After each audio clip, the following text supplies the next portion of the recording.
This is the Patriots Catch-22 podcast with Evan Lazar and Alex Barth. I'm Evan Lazar. Evan Lazar. Hello, everybody. Nailed it. Joined as always by our Barth. That's a fit. That's a match. No risk it, no biscuit. 22. Here is Evan Lazar and Alex Barth. To all your points, I don't think Gonzalez is really necessarily that vocal guy. I think there will be a point in his career where he's sort of like the elder statesman and it becomes like a quiet leader and just someone that people lead by example and look at and say that's the peak, you know, that's a guy that is doing it at a really high level. I think the biggest thing that Christian Gonzalez can do to prove that he is worth the money that he performance-wise has rightfully earned next offseason is be available. So keeping himself off the field is the opposite. I'm with you. Like, what hurts his value more? If he plays 10 to 12 games, but he plays them at the level he played last year better, or he plays 16 or 17 games, but he's like 80% of the player he was last year. Which one hurts him more contractually? Not being available. Well, maybe we'll get out there today, Alex, at practice in a couple of hours, and we'll talk to Mike Vrabel, too, who's been pretty open about practice participation, and maybe Christian Gonzalez will be out there. I think there's a chance of that.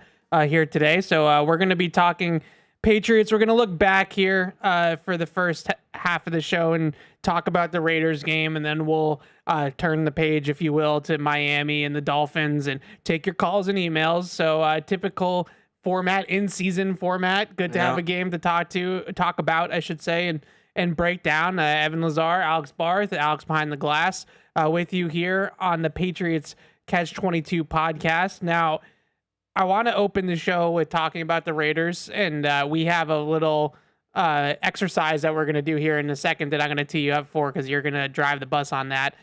So I'll tee you up here in a second, but I want to talk big picture first, as we normally do, and just get your take and my take out there about this game as a whole. I do want to say yesterday on Patriots Unfiltered, I was a little agitated, Alex. I was a little agitated. I was frustrated. And Monday. Did you also have to sit in that traffic? No, it wasn't because of traffic. It was bad today. Monday, you watch the film, you watch the offense, and I got to admit it got me in a little bit of a dark place. Did you have a little bit of a recency bias day? It had a little bit of a dark place because it looked clunky to the point where it was very similar to what we've seen over the last, let's call it 3 years. Going back to 2023 and the last of Mac Jones and all that stuff, and I don't want to do that again. I don't think anybody does. But with that being said, it's week one. It's early. That's definitely a fair shout, and I would say that I have a lot more faith in this coaching staff, Mike Vrabel and Josh McDaniels, to adjust to what their players do well and to evolve over the course of a season and get better over the course of a season. And I do think that their roster talent is improved. I do trust in Drake Maye's talent and his ability as well. So I feel better today about it than I did certainly watching it back Monday and yesterday, because I do want to have some faith and give some grace to this coaching staff to get some tape, figure out exactly what we're good at, what we're not good at, what plays work, what plays don't work, get some tape on opponents as well and be able to game plan opponents and have a better idea of what they're going to do too. So I want to put that out there because I don't want to, these are all the things that we're bringing up, or I'm going to bring up, I should say, are currently small C concerns. Like no one's panicking over one loss in week one. Like no one's panicking. No one's trying to do any of that. But that doesn't mean that we're going to sit here and say that it was all fine, like because it wasn't. Right. So there's kind of a fine line there. But that was where I'm at today with it, trying to turn the page here to the Dolphins. Now, with that being said, the couple of things that I just felt like need to be brought up in terms of those small C concerns. Number one, at the very tippy top of the list, and I don't think it's really particularly close, is Drake Maye's mechanics and how he looked throwing the football on Sunday. I thought it was concerning how disjointed his mechanics look, his footwork, but also just his overall throwing mechanics as well. And that's why we saw a lot of those May sprays that we didn't see as many of those last year as we maybe were expecting. This was what some people had concerns about coming in when they drafted him out of North Carolina. This was all of the warts that we had talked about with Drake coming out in one game. And I put that on mostly Josh McDaniels, but also a little bit on the head coach too. This is their project. Like, this is their development now, and it's their responsibility to make sure that Drake Maye is mechanically tied together. That's on them as a coaching staff to make sure that his feet and his hips and his shoulders and everything's uncoiling the way that it should be, and that his feet are pointed in the right directions, and his base is settled, and he's settled in the pocket, and he's poised. You know, we see throws like the opening third down throw to Pop Douglas. Like, that's just an airmail. The one to Hunter Henry over the middle, just an airmail.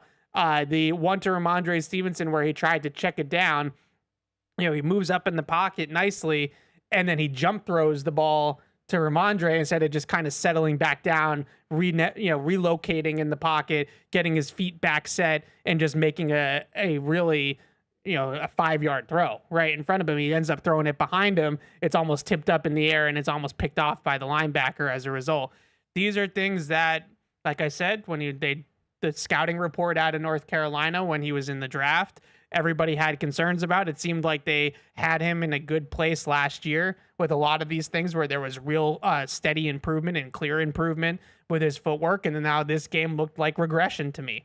Now, you could argue that the regression is because he's in a new system and he's still mentally trying to catch up with this system. So that's making his physical mechanics decay a little bit, but it is what it is. That was number one. Number two, the run game and the overall design of the offense, I was a little bit disappointed in.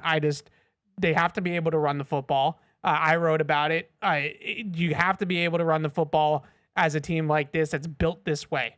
That's got to be part of their identity. They have to be able to run it, and they have to be able to scheme off the run game, whether it's play action pass, RPO, whatever the case may be. That has to be a big part of what they do this year. And they have to be more creative. They have to be more physical and move bodies off the line of scrimmage with better technique on the offensive line, no doubt about it. And they have to be able to run the football. And the last one here, just trying to fix this thing, because that's what we do. We come in here and we solve all their problems. The last thing, I thought defensively they play with more of the identity that I expected them to. They were aggressive. They had a really good pressure at times on Geno Smith. I thought their blitzes at times were effective, and they blitzed. I think Vrabel said we had good demeanor on our blitz, which is a cool way to put it. I agreed. I thought that they were physical. They were flying. They did have some really good reps of coverage, even though there was those 9 explosive plays. I think what I saw from a defensive standpoint was a first-time play caller in his first real regular season game, maybe going to the well one or two too many times on some of these blitzes. You know, it happened early, 3rd and 11, Trey Tucker's touchdown pass. They send the house on 3rd and 11 from right outside the red zone. It's an aggressive call. You're already in scoring territory. To me, it's just play coverage, force a field goal, and get some momentum from getting a stop there and from holding without giving up a touchdown. The 3rd and 20 all-out blitz again that Carlton Davis gave up the big play to Dante Thornton that basically sealed the game for the Raiders. It's 3rd and 20 from the 25. And you send the whole house. And I just thought it was a little aggressive. There was another time where they blitzed both corners coming off the edge on a 3rd down. Like, let's calm down a little bit with the blitzes. I think that goes back to the original thing that I was saying, though. I do think they'll get better at that. I think Terrell Williams will learn from these mistakes, or if you want to call them mistakes. I think they'll get better at it overall in terms of timing up the blitzes. But they threw a lot at the Raiders defensively in this game. And looking back on it, maybe it was a little bit too much for a week one. A lot of blitzes, a lot of exotic pressure, a lot of cover zero. You know, it was a lot, and it was aggressive. So those are the three main things that stood out to me that kind of led to this loss. You know, if you want to talk about the three ways to an L, right? Like that's sort of where I'm at. Where were you at with this game after I conclude my rant? So, all right, let me go back through and make sure I don't double stuff up. You're good. Thank you for letting me solid rant. 10 minutes off the show. Yeah. I thought, so my big takeaways, and we can get into my exercise on the offense. I actually liked Drake Maye's first half. I thought more like, was it a Mona Lisa? No, but I think he was like 12 of 18 for 150 yards or something at halftime. Like, he's fine. And then he throws the pick. And he was just never the same after the pick. And whether that was him feeling he needed to get conservative, Josh McDaniels getting conservative because he got freaked out by the turnover, probably in reality, it's a little bit of both. Right. I thought, and we talked about this a lot this summer, Drake Maye did a great job of bouncing back. He didn't make a lot of mistakes, but when he did, he was generally good after them. And so to see, and you mentioned some of the stuff with his mechanics, the footwork in particular stood out to me. A little jumpy on some of his throws, wasn't really setting his feet and throwing. Like, he's going to make mistakes. That's the way he's going to play. We've talked about this. He's not the Brady Rodgers quarterback that's going to throw 4 picks in a season. The idea is he can do some incredible things when you allow him to take risks. And so whether it's him, whether it's McDaniels, you can't completely alter the game plan off one turnover. And I feel like they got away from a lot of what was working. They didn't really target Kahan Booty as much, who I thought was great in this game. So that was on the passing game. On the run game, do you know how many times they ran the ball to the right side? I think we talked about this last night, but do you know how many times they ran the ball to the right side? It wasn't. I think some places have it at 0. I don't. PFF and the NFL internal stats have it at 1. At 1. Okay. They have 1 in between right guard and right tackle. That's it. Not enough. And so here's where you kind of have to get into the nuance of it, because you know me, Evan. I will get after the coaches that this is our game plan and we're going in and we're doing this. And I don't care that it's not working. I'm so smart. It'll work eventually. I'm going to keep doing it. I hate it when coaches do that. And the run game was not working. So credit to Josh McDaniels for recognizing that and trying to make a change.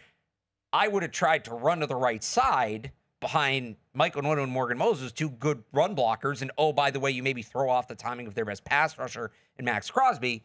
I would have run to the right side before I abandoned it altogether. So it's not so much that they couldn't run the ball. It's that they tried one thing, it didn't work, and then abandoned it. And we know McDaniels has a deep run game. And I would have liked to see him get a little more in the bag with it before he just gave up on it. Defensively, super blitz happy. I kind of look at that defensive game plan, and my big takeaway, I think I said this to you right after the game, was like, this defensive game plan is brilliant and makes a ton of sense if you have Christian Gonzalez out there. Like, this is with Christian Gonzalez and Carlton Davis. This is exactly how I want to see them approach games. But they didn't have Christian Gonzalez. Right. So if that's ultimately what it's going to be, I actually don't hate the overarching philosophy they used. I do think maybe in spots, to your point, they were a little too aggressive. But also in the 3rd and 20, they send 7. They don't really get pressure. Yeah. So... Well, Gino did a great job to his credit. Well, first, credit, Gino gets paid too, and he was great in this game, and he loves he playing at holds in the Gillette. pocket for so damn long. But he's got great poise. That play reminded me of, because I see Carlton Davis getting some crap for that play, where they're like, why did he sit down on the route? Why does he bite on the double move? When you're sending 7, you're not necessarily, there shouldn't be time for a double move. Right. And if you remember the game here last year against the Rams, you remember this? They sent 8. Yeah. And Cooper Kupp does something very similar out of the slot, and he beats Jonathan Jones. And I remember people asking at the time, why is Jonathan Jones sitting down on this route?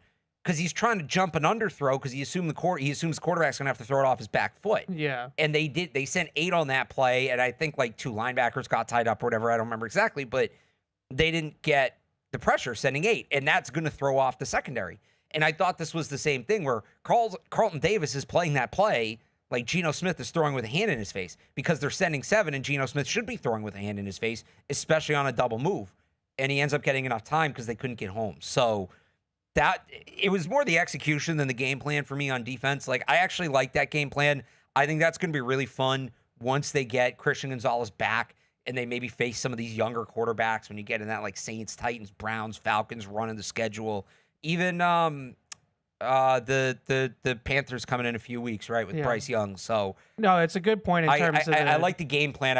And that maybe goes to the week one thing where the execution wasn't fully there. Yeah, it's a good point about against different quarterbacks, younger quarterbacks. Like you start sending pressure and from different places and running, simulated pressures where you don't know who's coming and who's like that can definitely put a young quarterback in a blender. Yeah, that's not Geno Smith.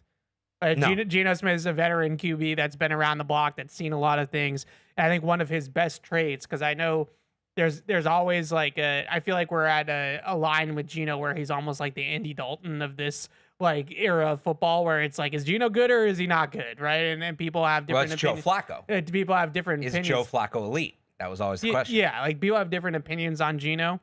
But one of the things that I think makes Geno really good is that he hangs in the pocket for forever. He'll take a hit. Yeah, and he'll take a hit, and he'll sit on his back foot, and he'll see, they call it stare down the barrel. Like he'll stare down the barrel knowing that somebody's about to hit him right in the chin, and he will just wait and wait and wait until the last possible second to let his receivers uncover down the field and give them as much time as he possibly can to let them uncover. Like, I don't know if other quarterbacks facing all-out pressure, like on the 3rd and 20, hang in there and let Dante Thornton run that double move and see him open down the field and bomb that throw. I think a lot of quarterbacks get spooked and end up throwing the ball away or taking a sack or something like that. That wasn't the guy that they were facing on Sunday. And I just thought it was an aggressive plan that I agree with you with Christian Gonzalez. Maybe it pans out better. And I also think that you learn from some of those calls. Like Terrell Williams, I don't think is going to bring the house as often next week. I really don't. I don't think that he'll bring the house in certain situations like they did. And I'm glad you brought up the Rams thing from last year, because to me, like DeMarcus Covington and Gerard Mayo got absolutely dragged for that call, and probably rightfully so. But if we're going to drag DeMarcus Covington and Gerard Mayo for it last year, we got to do the same this year.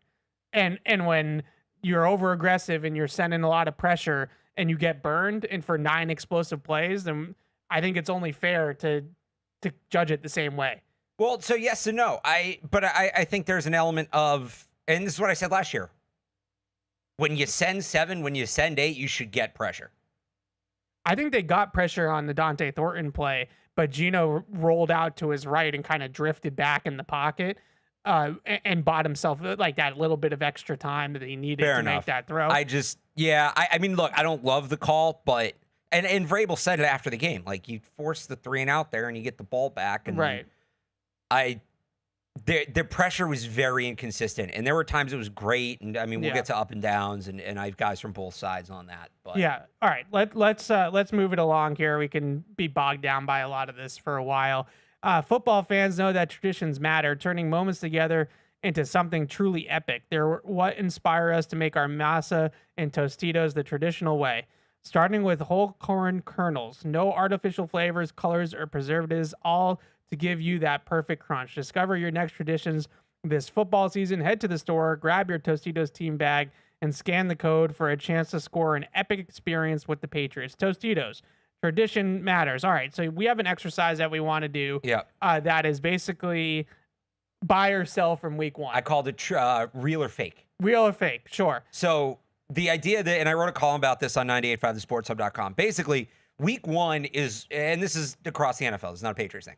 Week 1 is always the most like chaotic, nonsense, unpredictable week of the year because there's so much you don't know coming out of the offseason, and these teams have new rosters and new coaches and things like that. And it's really easy to jump to conclusions from week 1. But as last year's the perfect example of this. The Patriots went into Cincinnati and they got a disciplined, tough, gritty win. Yes. Against a good football team. And we all sat like, okay, is this real or not? And it ended up to like, that was not indicative of who the 2024 Patriots were going to be, right? Unfortunately not. Unfortunately not. So not to do that big picture with this game, but just to kind of break it down, because there were, the big thing is the surprises, right? There's some things we saw that we thought we'd saw, and the fact that we saw it and kind of projected, okay, that's maybe more real. But some of the stuff we didn't expect to see. Is this real? Is this actually a telltale sign of what the 2025 Patriots will be? Or is it fake? Is this just, for whatever reason, this game, this matchup, this was week one, and, you know, we instantly want to say the team we saw on the field in week one is the team we'll see for 18 games, but this one probably is something we'll look back on as an outlier. It just happened to happen week one, so we put more weight onto it. So I had 5 kind of big picture topics. If you want to add some to at the end, you can. Okay. The first one I think is pretty easy, but it's a good way to, if you don't understand what the exercise is, it's a good way to get it. Sure. Patriots threw the ball 46 times in this game. I think they had 53 dropbacks ultimately, which were tied for the highest and the highest in the league. They only called 13 design runs. Real or fake, the Patriots will be a pass-heavy team this year. Oh, I hope that's fake. I think it's, well, no, it's not what we hope. We're predicting. I think it'll be fake. I think it's fake. And do you have run game more specifically in there, or is that? So I have a take on the run game. I don't know if you want me to give it now or if you want me to give it later. You can lean like pass heavy, not run heavy. However, because to me it comes down to can they execute the run game, right? I don't think they want to be pass heavy, right? But like we saw on Sunday, so here's another one. My next one, and we can kind of tie it in. So I had originally had the pass protection being good because I thought the pass protection was solid in this game. It was fine until the end. The end, we can get to that. But all right, so I'll flip this. Yes. Inability to run the ball, real or fake? I'm going to go. Are the Patriots going to be a bad run team this year? I'm going to go. It's hard to say because we only have one game of film. But this is the point. This is hard to say. We want to subscribe. So we only have one game. So people are going to look at this, and because there's nothing else, right? You look at it and say, is this what the Patriots are? Yeah. Or was this a weird week one thing? Because week one is weird. Because week one's always weird. I'm going to say fake, but I think the concern that I have with the run game, and this I'll give my take because it might as well. The concern that I have with the run game is that I thought that they were not creative enough with how they ran the football.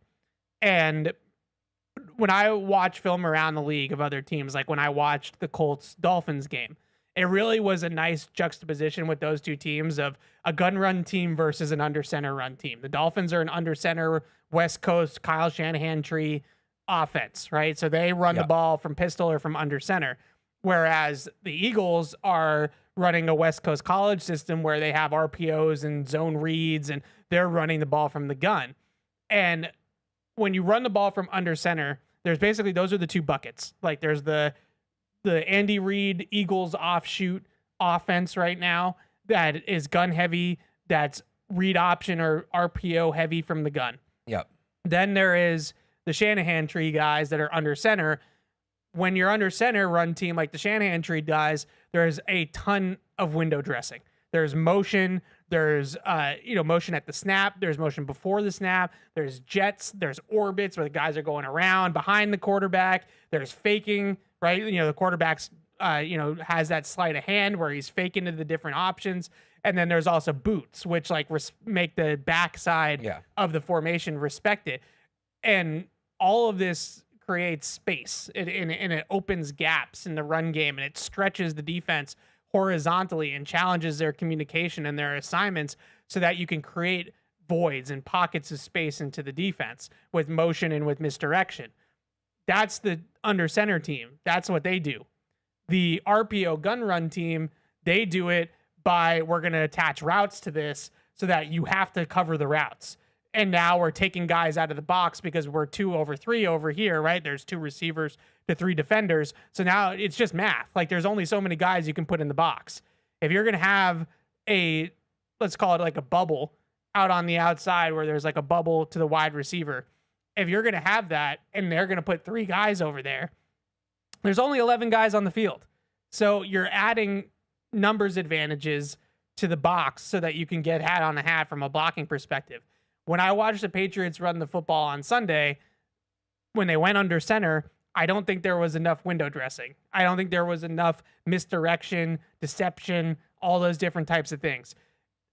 I believe, and it's just my belief, the defenses are too good nowadays to just line up and hand the ball off and try to smash heads. I don't think it's going to work. The defenses are too fast. They're too athletic. They have too many scheme related things that they can do now to shut down run games, gap penetration, stunting, run blitzing. Like, these defenses are too sophisticated and the athletes are too good that if you just run the football directly up the gut like they used to do 20, 30 years ago, it just doesn't work the same way that it once did. The defenses are too evolved at this point to do it that way. So if you're going to be an under center run team, you have to dress it up. It has to be creative. It has to have, window dressing to it. Or you can spread them out and be a gun run team and use the options to your advantage. The Patriots, to me, were like caught in between. Like, they didn't have either one of those things going on often enough. To bring it back to the exercise, and those are all good points, is this something where the Patriots are just going to have an uncreative run game and struggle to run the ball and be forced into being a more dedicated drop back pass team, which Mike Vrabel said he doesn't want to happen? Right.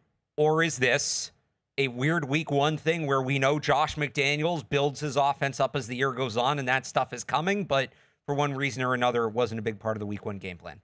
I definitely worry that it's more going to be this is what they installed and this is what they're doing.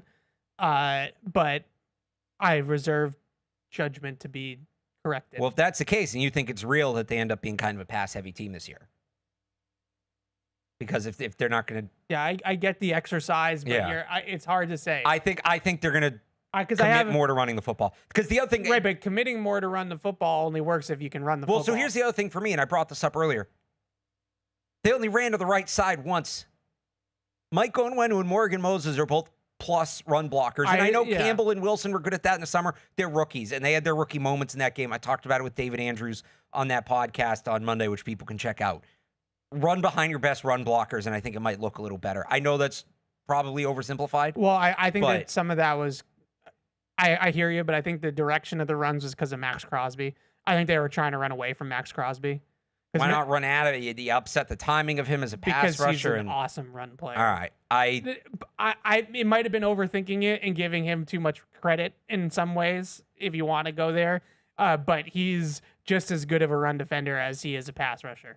He's a great player. And so I think that they decided we're going to run at Kuntz, we're going to run at Adam Butler, like we're going to run at different people, and we're not going to try to put Max Crosby at the point of attack. That's just my theory on why they did it that way. Yeah.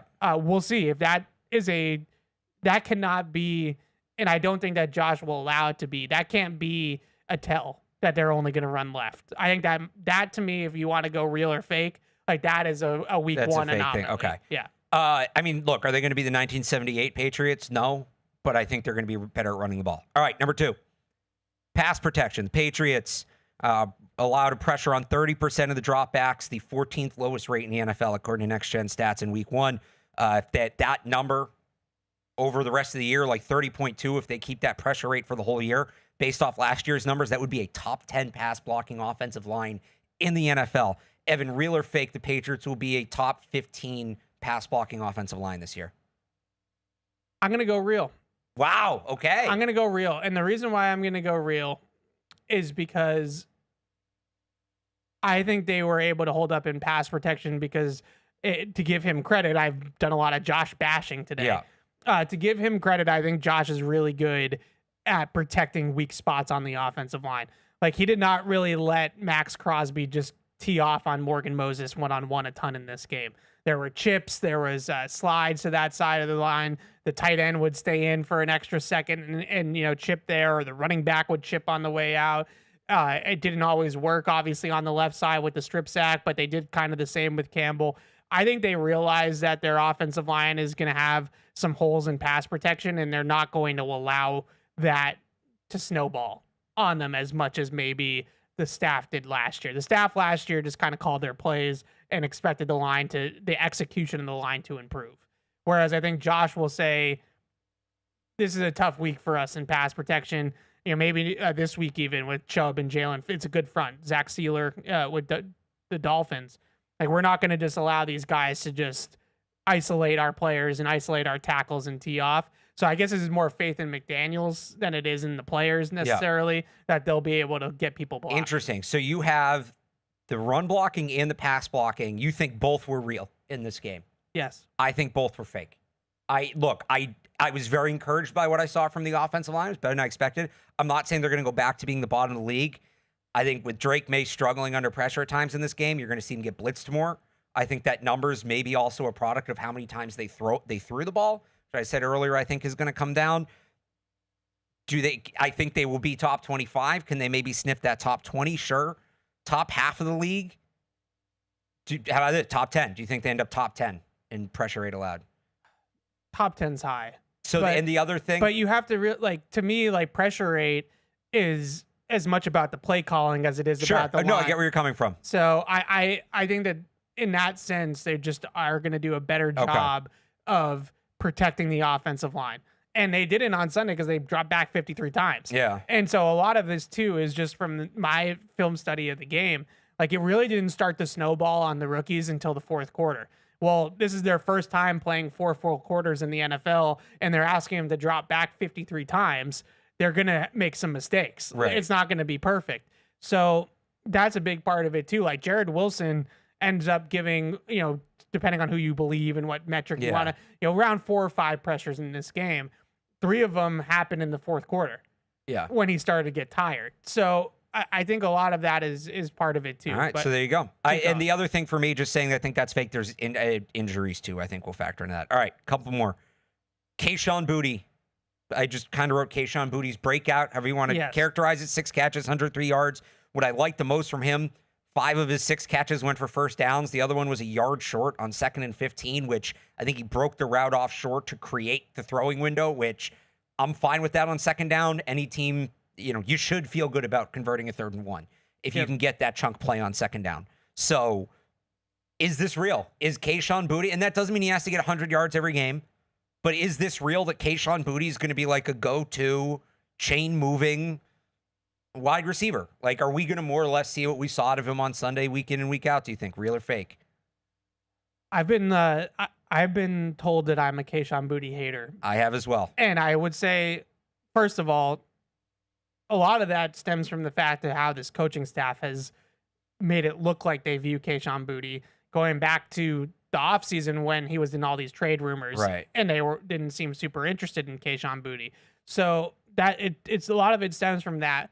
I would say also, and this is not Kahan Booty's fault, but if Kahan Booty's your best wide receiver, then I'm concerned. So we're not getting bigger picture of the pass game here. I don't disagree with that, but just... So I think but I'm just saying, I think my takes on Kahan Booty stem from that, because I'm thinking to myself, Kahan Booty is an NFL player. He's proven that he's an NFL receiver and is probably a top 3, starting receiver in this league. But if that's the best you got, then that's not good for the Patriots. But just in a bubble, and you're right, he's better as a complementary player, but in a bubble, was that a pretty accurate representation of the player he's going to be this year? 100 yards is a lot. So I don't think he's going to get 100 yards every week. I think the way he ran routes, and I thought what the best part about the way he ran, I thought he played with great play strength. Yeah. Both at the top of the route and at the catch point. I thought he played with real sturdiness to his game, real willingness to go over the middle of the field on some of those dig routes where there were traffic. And he could have taken a lick. He actually did take a lick on one of those. That was probably Drake's best throw of the game. I think it's real in terms of what he put on film. I don't know. He's not going to go for 6 for 100 every single week. So, yeah, I think it's real. And part of the reason I think it's real is a lot of the kinds of catches he was making were the kind of catches he made in camp. That was exactly what he was doing all of camp. Comeback routes and in cuts in the intermediate of the field, creating separation at the top of the route. He gave Drake Maye some easy windows to put the ball into. Is he going to have 100 yards every week? Probably not. I will be interested to see if the Dolphins... It felt to me like the Raiders were more focused on taking away, the over-the-top, and then really sitting underneath on Travion Henderson and on Pop Douglas. And they were giving the Patriots the middle of the field. Yeah. And so I'll be interested to see if the Dolphins maybe take another approach and focus more on him. But if the production goes down... because he's being focused on, and now it's open more underneath for Henderson and Pop Douglas, or you're bringing another safety down, and now, somebody else, Kyle Williams or whoever, can get over the top and get vertical. That's still a real impact, even if the numbers are not there. I'm not saying Kahan Booty's a Tuesday morning player, but you're going to game plan around somebody. You don't just come in and play it vanilla across the board. So I think it's real. I think that game from Kahan Booty was real. Again, the numbers may fluctuate a little bit. Yeah. But I think that was real. All right. Being blitz heavy. Patriots had one of the highest blitz rate in the league. They converted it on their blitzes. They turned blitzes into pressures in the second highest rate in the league. Although it's worth noting they were at 56%. Only 2 teams that were like in there above 50% blitzed more than 10 times, and they were at 16. So that was kind of higher. Obviously mixed results, but are the Patriots going to be one of the heaviest blitzing teams in the NFL this year? Real or fake? Real. I'm with you. I Real. think they're going to blitz. They did not blitz a lot in Tennessee. This staff with Vrabel and Zach Kerr and Terrell Williams, but my guess is that they didn't blitz as much in Tennessee because they didn't have the man corners that they have on this team. I think they want to be an aggressive defense. I think they want to make negative plays and they want to take the football away on defense, and they're going to live with some of the boom or bust that comes with that. 9 explosives is too many. Like that can't happen every single week. Yeah. But if they exchange some haymakers, like that's, I think, the way they want to play. Yeah. I don't think they want to be a Matt Patricia special where they're sitting down in coverage and they're forcing everything in front of them. Don't break. Yeah, that's what I'm looking for. So, I don't think they want to do that. I'm with, and look, as for the results, I think they'll be mixed. I think it'll be a little bit better once they get Gonzalez back. Yeah. But just in terms of the approach, I think the blitz heaviness you saw in that game was real. One more, and this is one that did not get talked about as much, but the number is a little inflated because of the way the game ended, and you had the onside kick go out of bounds and some other stuff. But Patriots were called for 9 penalties in this game, 9 accepted penalties. They averaged 6.5 per game last year. You had some in big spots. We'll get to Will Campbell. Like I thought, blocking wise, Will Campbell was fine. The penalties can't happen, especially the false start late in the game. Right. Jalen Hawkins took a bad unnecessary roughness penalty. Mike Vrabel talked about playing cleaner football, not committing bad football. There are some avoidable penalties in there. It's just the way it is. 9 penalties, 7th most, tied for the 7th most in the NFL. The Raiders also, by the way, got called for 9. So maybe some of it was the crew. But again, things can be weird in week 1. That's the way this goes. Real or fake, the Patriots will have a penalty problem this year. I'm going to go real, but I do think it will level off by the end of the season. But I think what you're seeing a lot with some of these penalties is that you either have young players like Will Campbell, who's a rookie. Jared Wilson also got called for a hold. Young players or players that are now playing in new schemes and new systems and things like that. I do think that can take time to figure that out. And when you're not 100% sure about where you're supposed to be and you're chasing, if you're on defense, that's when the holding calls start. That's when the pass interference calls start.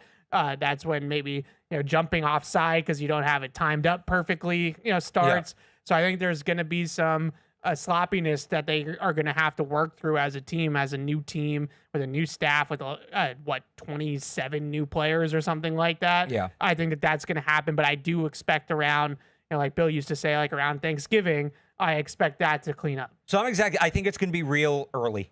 And it tapers off everything you just said. Young players, new players, all that. Like it's going to take them a while to kind of settle in. Can't have 9 penalties every week. The only reason I kind of lean fake, the Raiders got called for a lot of penalties too. This crew is pretty ticky-tack. Yeah. I do appreciate they got the calls in quick. Usually the ticky-tack crews also take their sweet time. They'll all gather and it was just the one guy going to the other guy, here's what I've got. But I don't think it's going to be 9 every week. I think the number will be a little high through the first month and a half of the season, then come down. So I think this is real to an extent. I don't think this was, because I looked, there were some teams last year, I forget who it was, but there's one team that got called for like double-digit penalties in week 1 last year, and then was like bottom 5 in the league in penalties all year. They just got one crew in week 1 that called a lot of penalties. And so that's where you get into that. Is this a trend or is it a week 1 thing? So I'm going real on that as well. That's real. I don't know if you have anything else you think was a good storyline from this game that you think is it a week 1 thing or not? I think we pretty much unpacked everything that I wanted to get to. I'm going to throw one more in there, and it's not really a real or fake. I just want to clarify it. So I had some people ask me about this in terms of Travion Henderson not getting the ball enough. Travion Henderson led the team in touches. They called 13 design runs. He got 5 carries. I did not love the plan. So the usage is different. Yeah. Travion Henderson, and I know people think that we're like afraid of giving Travion Henderson the ball. That's not even what the stake is. Yeah. They gave Travion Henderson the ball enough proportionally for what they called. Proportionally, they didn't call it. Like, again, I just didn't like how they used him in the carries. passing game. Right. He got 6 catches. A lot of them were either check downs or screens that got blown up.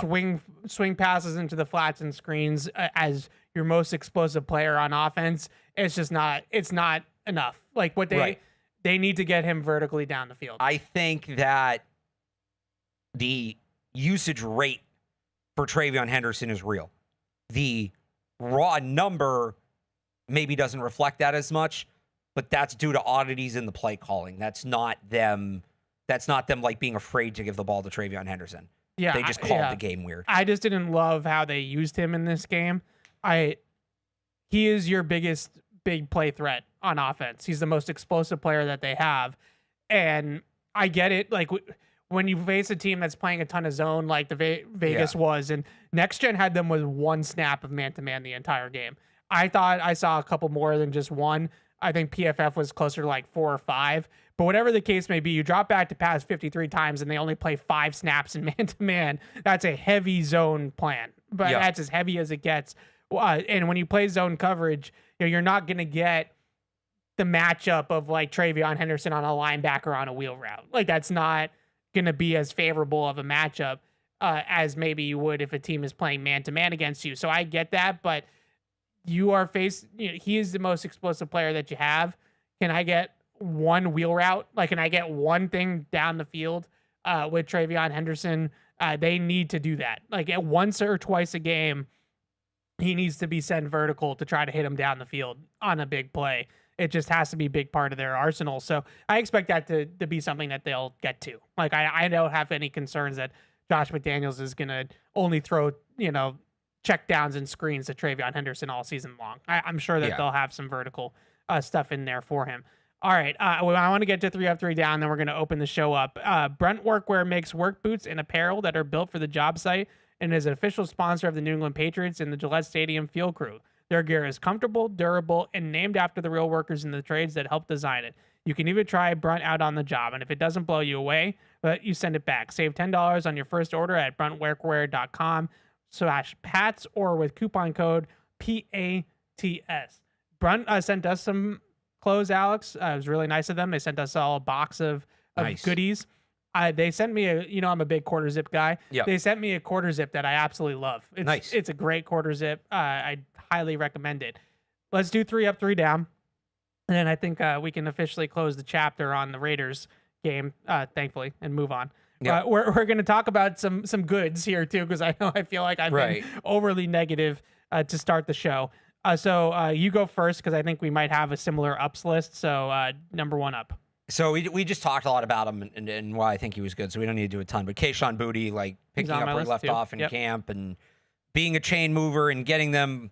Is the term chunk plays? So not an explosive play, not a 25+ yard play, but 10 to 25. Is that a chunk play, or am I using that term wrong? Well, I don't know. I feel like explosives are 20+, and most of the time I hear chunk play, I hear explosive. So what's the term for like? Here's where Kahan Booty. Here's where I think he was so useful. When the Josh McDaniels offense is going, yes, and when the Patriots and different offense have been going the last few years, they've got as their quarterbacks have struggled. And I need to look this up. I haven't looked it up. What percentage of their first downs do you think they've picked up on 3rd down?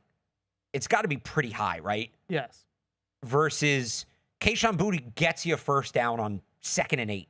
Gets you a first down on 1st and 10. That sort of thing where maybe he's not running all the way down the field to the end zone, but you're not, 3 yards, 4 yards, 3 yards, first down. 4 yards, 3 yards, 4 yards, first down. 5 yards, 3 yards, 3 yards, first down, right? That sort of thing. He's moving the change with a little more urgency. They haven't had an X receiver that could do that in a little bit, maybe since LaFell. And I just think him doing that, you saw it early when the offense was moving and when they were playing well. It's a real spark, and I don't love that they got away from it in the second half. I don't think the Raiders' coverage changed a ton, but I thought if they can get more of that out of him, that would be a huge development. Yeah, he was great. He was my number 2, but but on my ups for sure. 6 for 103 on 8 targets. I thought he played with great play strength, ran really strong, steady routes. I think what you saw out of him too is something that just in general just talking about the whole game, I still think that it's a work in progress in terms of Drake's confidence throwing to certain receivers in this offense. And he has a lot of confidence throwing the ball to Kahan Booty. And I don't think that it's a mistake or I don't think it's a coincidence about Booty's body type. Like, Booty is a sturdy, thicker built, like 6-foot receiver with good ball skills, decent catch radius. Like, I think that those are the types of receivers, just talking about big picture, and I know this isn't draft time yet, but when we start to get into all this stuff in the offseason, I think there's a certain type of receiver they need to start targeting for Drake Maye. Well, and Josh Downs wasn't a big guy. I know, but Josh Downs it's different. It's just different. The windows are different. The coverage is different. I think Drake Maye needs guys with bigger catch radiuses. This is my working theory on this whole thing. I think it would really help, of course, with the accuracy, right? Like, you don't have to be pinpoint accurate when you're throwing to a guy that has a good catch radius. But I think he has a lot of trust in throwing the ball to Kahan Booty, and it showed on Sunday. So that was a really good positive development. Who's number 2? Harold Landry. Yep. We have the same 1 and 2. Teed off. So everything I said about Kahan Booty, like, Harold Landry's kind of that player on defense for me. He's not going to get 2.5 sacks a game. But you see, the Raiders' game plan looked like it was more focused on Christian Barmore. Christian Barmore was the guy they were going to take away. So that left Harold Landry one-on-one. He teed off. Good. You want that guy teeing off. This week, does Miami shift that focus? And do they put focus more on Landry? And then you look at Barmore, and does he do more? And, I'll just kind of lump them together. My other up was Milton Williams. Me too. And I just thought the two of those guys had a ton of success rushing off each other. And it'll be interesting to see if the blocking approach changes, but they left Harold Landry one-on-one, and he made him pay. And that's what you want from a guy like that. We know he's not a Matthew Judon kind of player who's going to win even when the attention is on him. But the attention wasn't on him, and he took advantage of it, and he impacted the game. Had they won, he's probably, the MVP of the game for them. Yeah, so number 1 up for me was Harold Landry. I had him with 8 quarterback pressures, 3 sacks, 2 run stuffs. He just had a monster game. He just had a monster game. And I think the biggest thing with Landry that makes me really excited is that looked like the Vrabel-era Titans Harold Landry and not the guy that played for the Titans last year, which makes you think about, scheme fit and all that kind of stuff that we have discussed with Harold Landry here a little bit was last year a sign that he was starting to slow down, or was last year because he switched schemes, switched coaching staffs, and he wasn't a fit for the defense that they were running in Tennessee as much as he's a fit in this defense. His comfort level, his execution on stunts in games up front, it shows. Like, he's just very comfortable in this scheme. He plays it very, very well, and he was highly disruptive in this game. And I thought, just looking at him and Milton Williams working together on some of those stunts, I had Milton Williams with 4 pressures and a run stuff. He was also very disruptive in this game. Williams was awesome in this game. Oh yeah, he was exactly as advertised. His win rates are like all off the charts with all the different metrics. If you want to go fancy and look at all those things, I think he's like top 5 in the league in week 1 in pass rush win rate. Disruptive, first into the gaps, quick to the edges. Had a couple of pass rush moves in this one: bull rush, rip move. Effective on the stunts. Held up in the run game, which I know is a little bit of a concern for people, whether or not he was going to be able to be a 3-down player. At least week 1 so far, so good on that. So if you come out of this game, and I know there was a lot of negatives that we broke down in the first 45 minutes here, and Harold Landry and Milton Williams both made their paycheck on Sunday. That's really, really good for that free agency class. Now, not everybody was great from the free agency class, but that specifically was very good to see. Those two were awesome. You paid those guys a lot of money in the offseason, and week 1 they delivered. That's good news for them. All right, let's go to the downs. Number 1.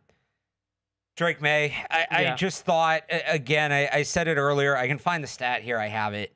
I actually really liked what he did in the first half. I think if what you get out of Drake Maye is more or less what he was in the first half of that game, like we're cooking. Like, that's not a bad spot to be. The problem is, so here are the numbers. Pre-interception, I'm going to use some dinosaur numbers here, so try not to get too mad at me.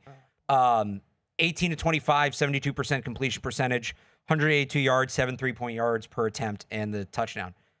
And that's the first half and that second drive up to the interception, where he actually made some nice throws on that first drive of the second half before he got picked off.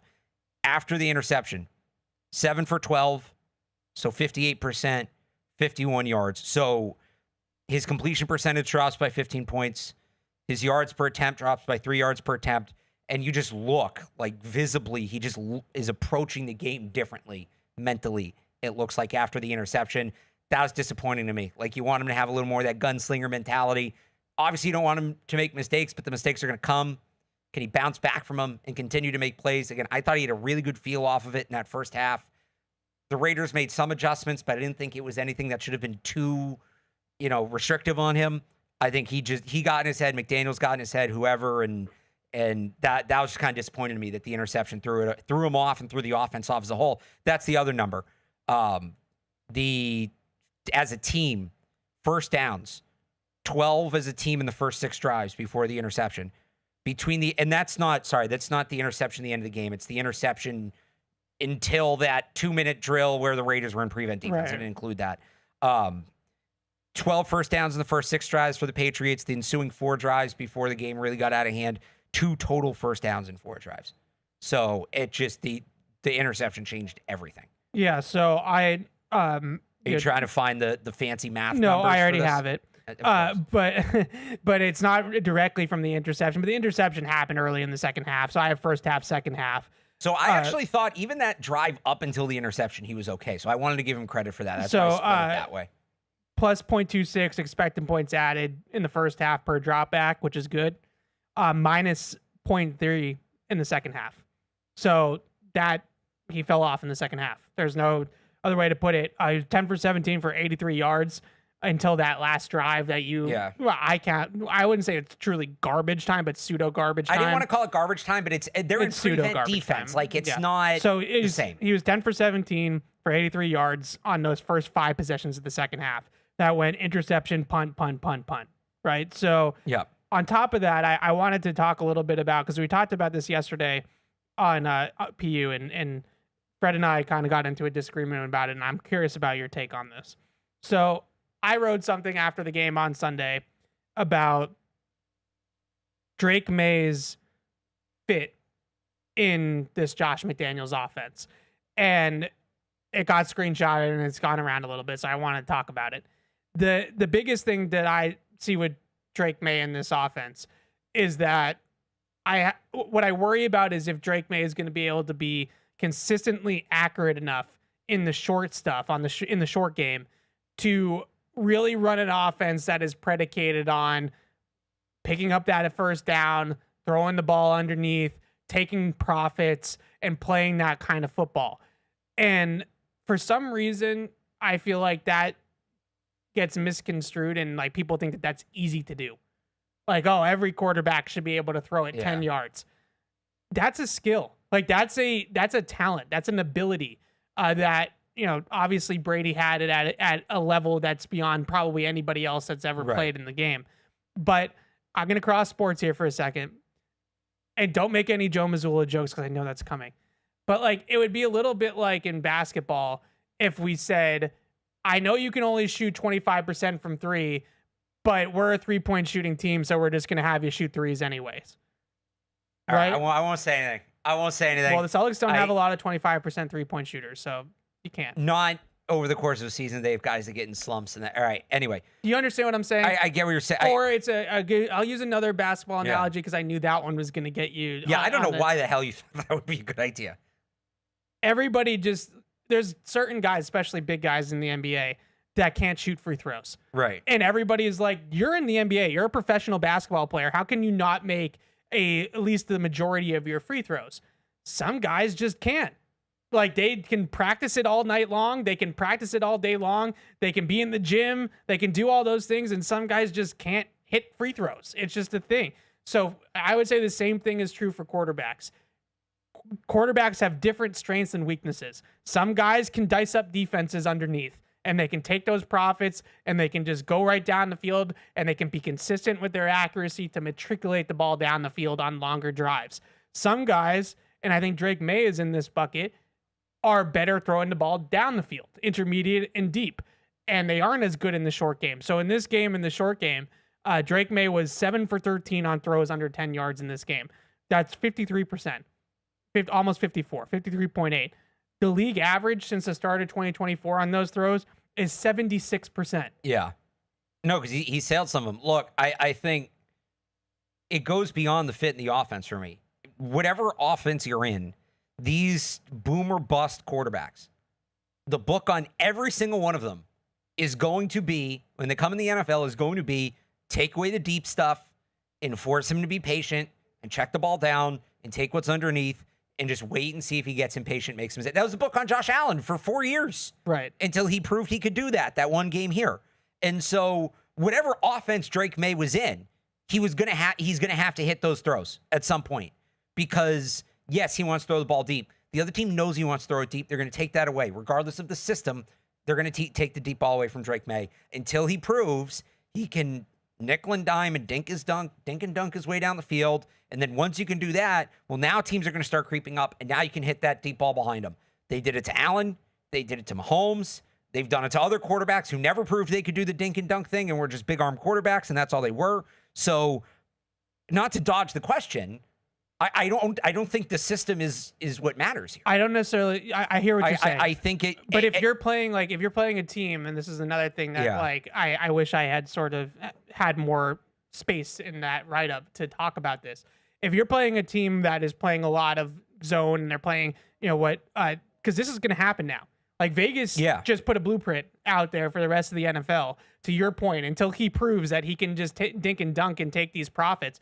If not only does it limit the downfield throw ability if you play these zone coverages, it also limits his mobility because now you have 11 guys that have all their eyes on the quarterback when you play scrambling quarterbacks. And I think this book is out from his rookie season. Everybody knows that Drake Maye is a really good scrambler and a dynamic scrambler. So if you play man coverage and you turn your back to the quarterback down the field, and he's just going to take off running. And I think everybody knows that now.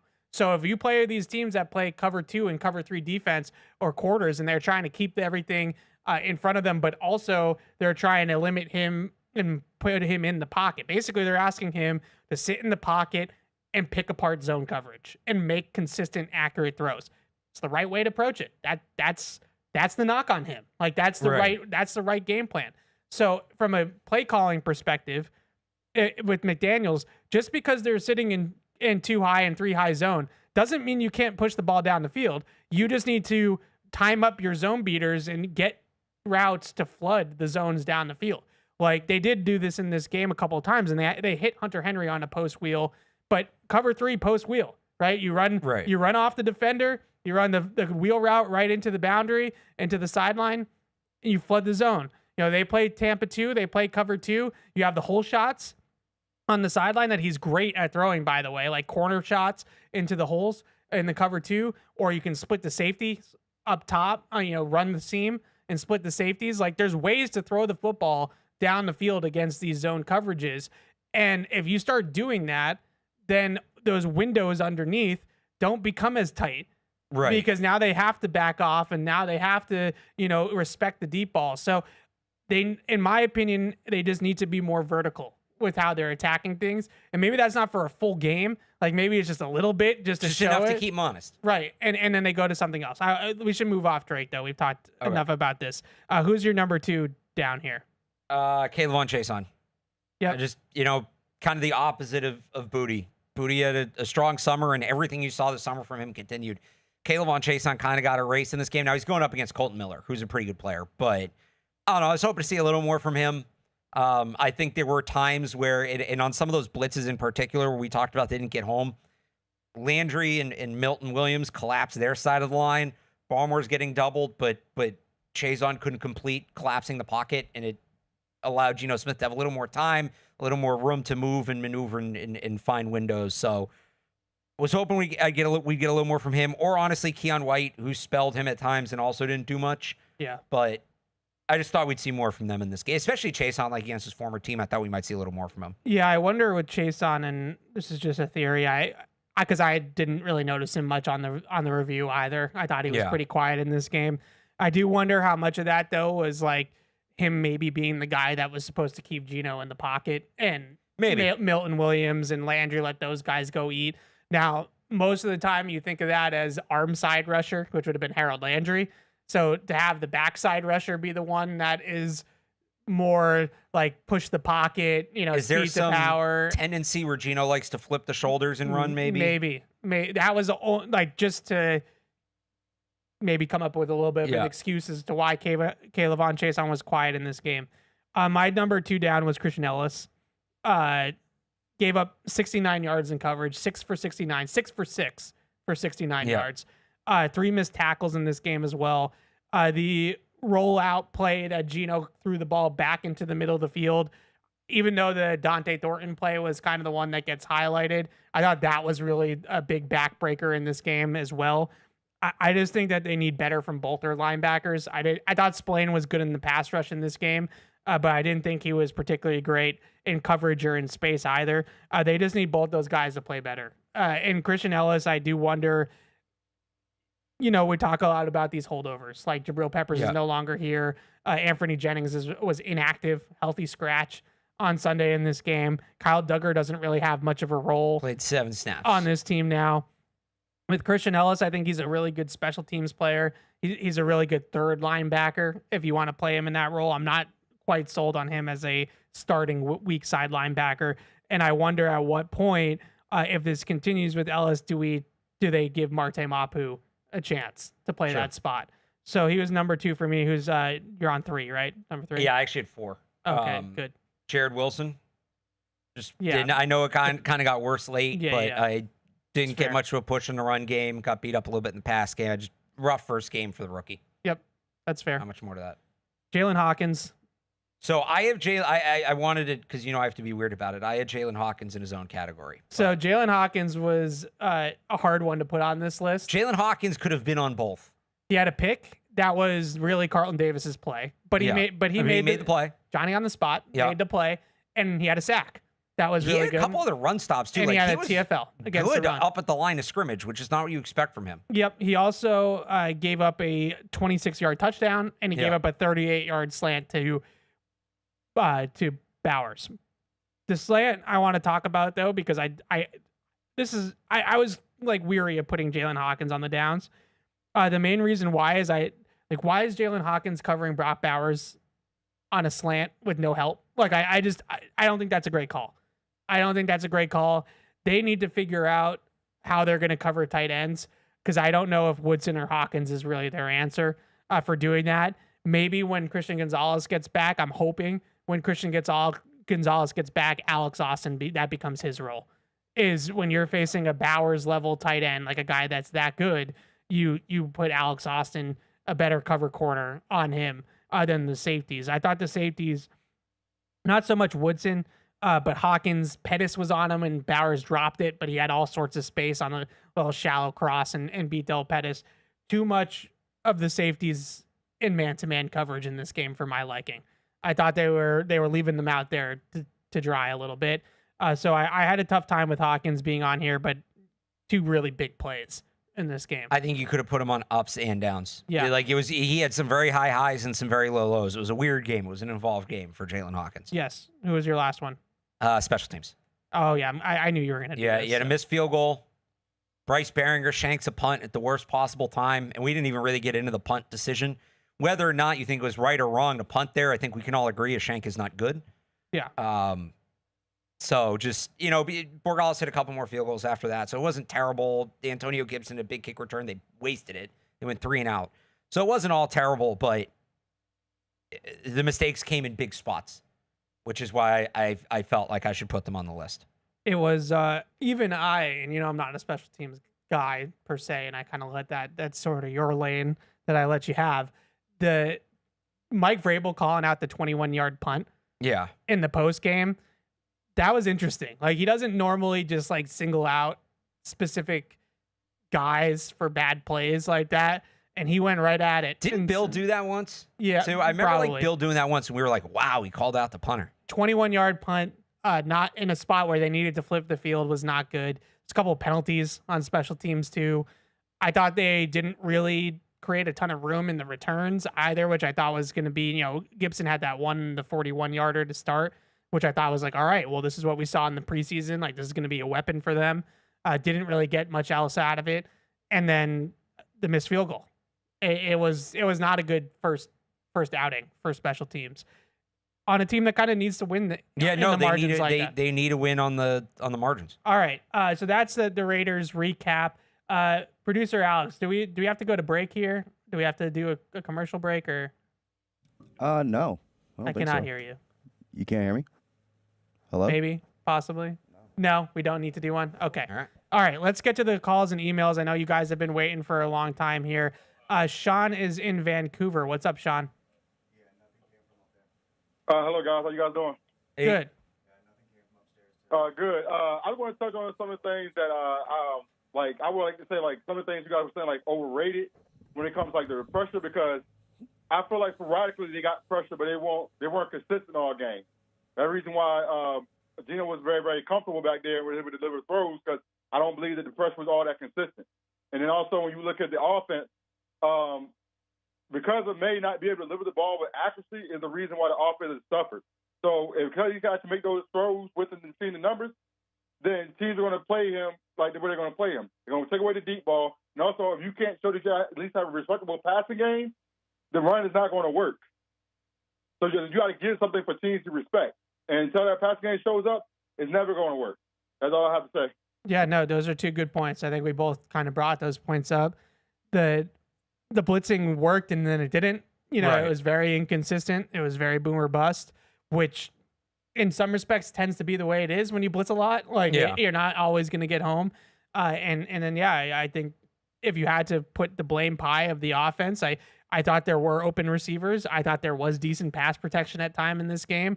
I think Drake was probably the biggest reason why they struggled in the second half in this game, which is what it is. So again, what I thought was interesting about the blitz, like again, you look at just where they ranked in the league. The percentage of where they got home was relatively high. It was, I think, 58% of their blitzes turned into pressure, not sacks, but pressure, which was top 10 in the league. But they blitzed 16 times. If you look at all the other teams that were in the top 10, one blitz, I don't remember the exact teams. I don't have the list in front of me. One blitz 11, one blitz 10. Nobody else blitzed more than double digits. So, like, 58% is a good hit rate for a blitz, but it gets to the point where the volume starts to matter because I'm just going to use round numbers to make it easy. Let's say you blitz 8 times and you get home on half. That's 4 potential big plays you're giving up. Not great, but you should be able to live giving up 4 big plays. Take that same success rate of 50%, but apply it to a team that blitzes 16 times like the Patriots did. Well, now you've given up 8 big plays. You're still having the same amount of success with the blitz, but you've given up twice as many big plays.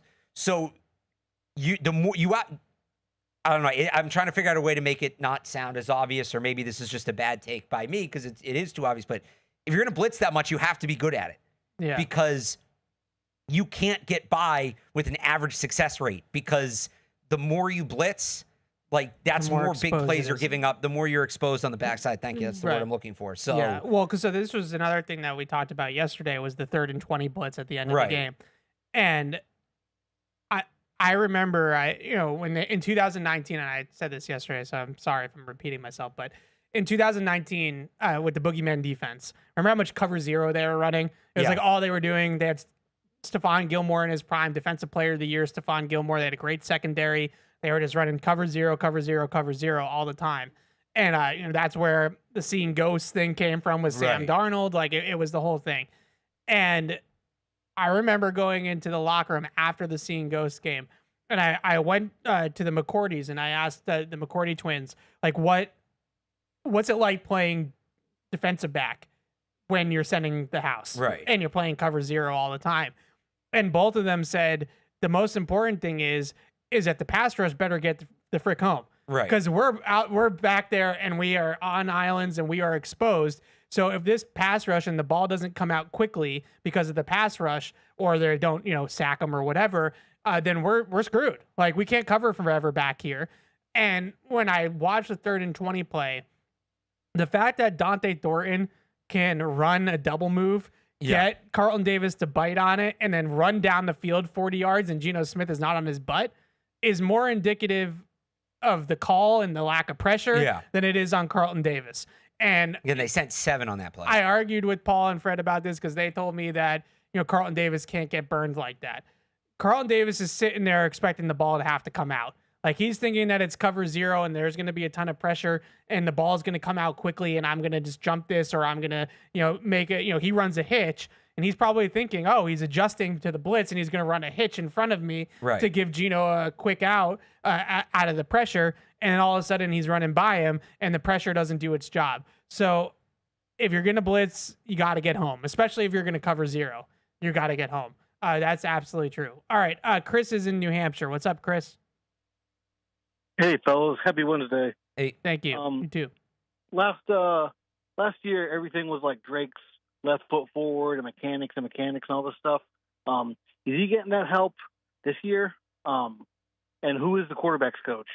And then my other question is, how different is what Dable does from what Josh McDaniels does? Because I think they both run the same AP style offense, and I was kind of hoping to see McDaniels and Drake do what kind of Dable and Allen were doing when they were doing it together. I'll take the answer off air. Thanks, guys. Thanks, Chris. It's a very good question about his footwork and mechanics, and something that I maybe we'll get some answers about. We'll talk to Josh McDaniels tomorrow. We don't talk to the offensive coaches this week. We talked to them last week. Patriots quarterbacks coach is Ashton Grant, and when they hired Ashton Grant was actually in Cleveland in his past stop, running the same system that AVP was running here last year. So the hope is that some of these things like the left foot forward and the footwork stuff that AVP did with Drake would continue into this system because of the Ashton Grant overlap there. It's a very fair question. I said it off the top of the show. To me, if Drake Maye falls apart mechanically and reverts back to the way that he was at North Carolina, that's as much of an indictment on the coaches as it is on him. Yeah. Like, it's their responsibility to make him fundamentally sound and keep him fundamentally sound. That is their job. That is why they are here. Now, I don't want to scapegoat Ashton Grant here. I want to be careful. Josh McDaniels is running Drake Maye. Yeah. This is Josh McDaniels' job. This is his show. He's with the quarterbacks all the time. Josh McDaniels in the past has often been an offensive coordinator / quarterbacks coach with the Patriots and in other places. So don't pass the buck to Ashton Grant. Like, this is who was it? Was it Steve Smith that like blamed Tyquan Underwood for like the Patriots receivers? Something like that. Yeah. Like, don't pass the buck to the lieutenants. This is not the lieutenants' problem. This is a Vrabel, Josh McDaniels problem. This is high level stuff. Like, the quarterback in the development of your second year quarterback is not on the position coach. I think that just in general, just a quick soapbox thing. Like, I think we blame the lieutenants way too much for things. A lot of those decisions are made way above their pay grade. It's like blaming middle management for CEO problems. And I don't want to scapegoat Ashton Grant by any means. Todd is in Gardner. What's up, Todd? Todd. We got you. What's up? All right, Todd, call back in. We know you're listening. Brad is in Ohio. What's up, Brad? Hey, guys. How you doing today? Hey. Good. Good. I just had a couple observations and, questions, too. And first of all, on the question about the Davis play, I agree with. I used to play safety, so yeah, you're going to you're going after the ball wherever it's. If the guy's making a move, you're making a move with him. You're probably not thinking vertical route anyway, coach or player. So so it was a good play call and bad corner play. That's just what it all boils down to me, or whoever's guarding the guy. But nonetheless, let's just hypothetically say that's Gonzalez out there. Well, then I'm running that play a little bit more with him being that guy instead of Davis, right? So that makes a difference, too, when you're running zero blitz. And then something I'm wondering what you guys would think.